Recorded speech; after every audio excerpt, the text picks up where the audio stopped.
বনু বান্ধৱীসকল শিল্পী সমাজৰ বাবে আছে এটি দুখ খবৰ।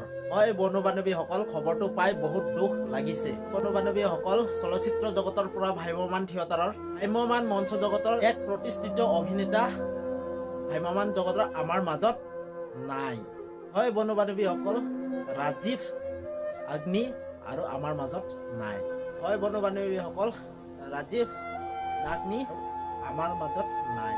হয় বনু বান্ধৱীসকল, তেওঁৰ আকস্মিক মৃত্যু, তেওঁ অকাল মৃত্যু, তেওঁ ৰাজীৱ আগ্নি তেওঁ অকালতে মৃত্যু সাৱটি লয়।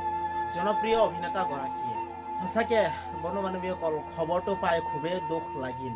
তেওঁ ভ্ৰাম্যমাণ মঞ্চৰ লগতে তেওঁ ধাৰাবাহিক কেইবাখনো চিৰিয়েলতো তেওঁ কাম কৰিছে।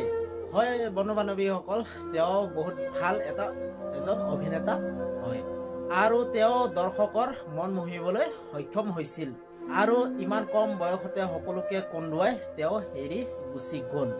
সঁচাকে বনু বান্ধৱীসকল, খুবেই দুখৰ কথা।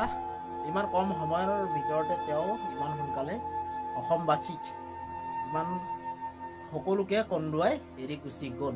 সঁচাকে বহুত দুখৰ কথা। গোটেই সকলো অসমবাসীকে ইমান সোনকালে চিৰদিনৰ বাবে ইমান সোনকালে অসমবাসীক কন্দুৱাই গুচি গ'ল। সঁচাকে খবৰটো পাই বহুত দুখ লাগিল। আমাৰ মাজৰ পৰা চিৰদিনৰ বাবে তেওঁ এৰি গুচি গ'ল, সকলো অসমবাসীক কন্দুৱাই থৈ গ'ল।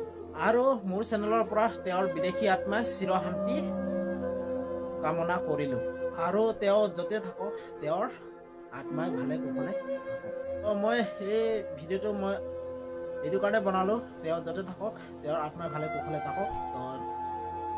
ঠিক আছে, এতিয়ালৈ বাই বাই। তো বিশেষ মই বেছি দীঘল ভিডিঅ' নকৰোঁ। তো ঠিক আছে, এইটো বাই বাই।